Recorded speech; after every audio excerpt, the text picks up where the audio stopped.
Hi, welcome back to Sunday School. I'm glad to see you here. A few weeks ago, we read a book about Kamala Harris, our new Vice President of the United States. And this week I've chosen another story about her from her childhood. The name of the book is called Kamala and Maya's Big Idea. And it's written by Mina Harris. And Mina is the niece of Kamala and the daughter of Maya.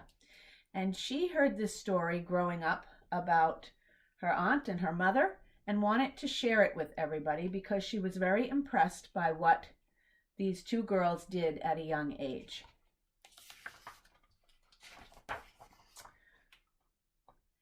You know what should be out there? Kamala asked her sister Maya.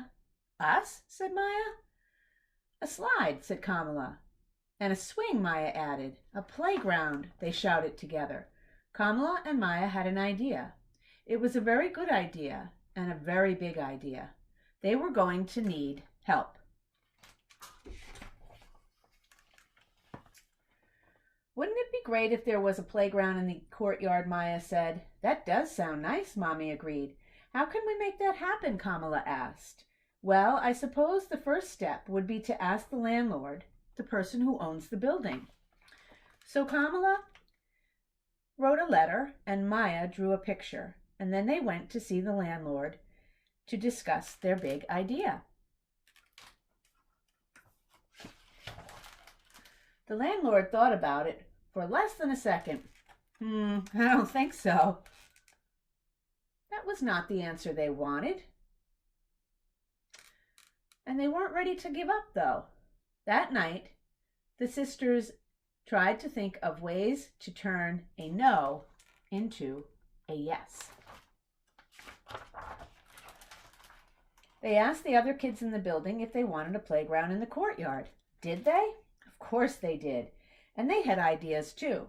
Let's have a teeter-totter and a basketball hoop and flowers. So Kamala wrote a longer letter, and they went to see the landlord together. Dear landlord, right now the courtyard of our building is empty, and no one uses it. If here there were swings, kids could fly high. If here there was a sandbox, kids could build. If here there was a slide, kids could go so far, so fast. Can you build it, please? The landlord thought about it for less than 5 seconds. It's a project that's big and expensive. We don't have the money for that. Do your parents know that you're here? This was not the answer they wanted, but Kamala was not ready to give up. If we ask our parents and do all the work ourselves, can we fix up the courtyard? The landlord thought about that for a whole 10 seconds. Finally, he shrugged. If you can do it yourselves, sure.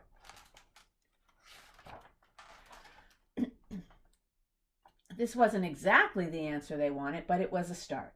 The kids all spoke to their parents about their ideas for the courtyard. They hung up posters and knocked on neighbors' doors. But they got the same answer from everyone. I'm sorry. Wow, that's a big job.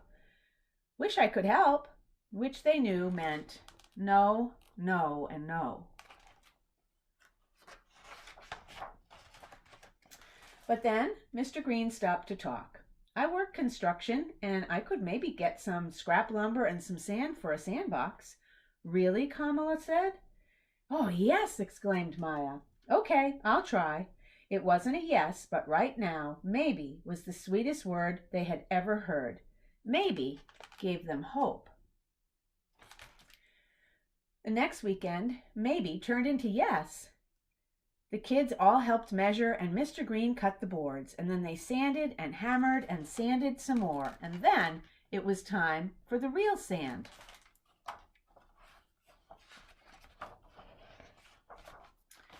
They were all thanking Mr. Green when Ms. Lopez stopped to talk. I work at a garage. Maybe they have an extra tire for a teeter-totter. Another maybe. In the weeks that followed, lots of I don't knows turned into maybes and then yeses. Sandbox, teeter-totter, and flowers. No one could do everything, but everyone could do something. Kamala and Maya wanted everyone to celebrate the new playground, so they made another big poster inviting their neighbors to a potluck party. What would you bring to a potluck party? Well, here there were hot dogs and hummus, spicy chicken and potato salad, strawberries and brownies and lemonade. Mrs. Flores set up a sprinkler for the kids to run through, and Mr. Green brought the music. Kamala admired the new playground, but she noticed there was still one thing missing. Do you know what it is?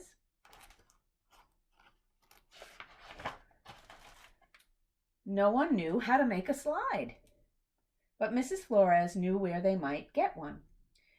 I teach at Emerson Elementary, and they are redoing their playground. Maybe we could buy the old slide. This was a different kind of maybe. How can we afford that maybe? But now everyone was trying to find a way to turn the maybe into a yes.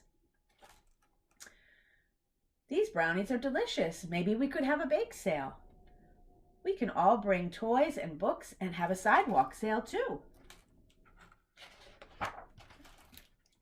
No one could do everything, but everyone could do something.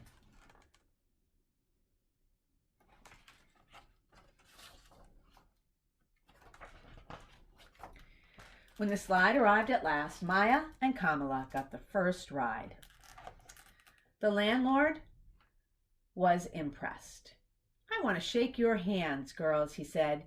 "You did a good job. You all did a good job." Kamala and Maya had an idea. It was a very good idea and a very big idea. And with a lot of help, they made it happen. Hooray for Kamala and Maya. Hooray for the Purr sisters. "What's next, Kamala?" Kamala looked up and said, "I'm wondering what the view is like from the roof of our building."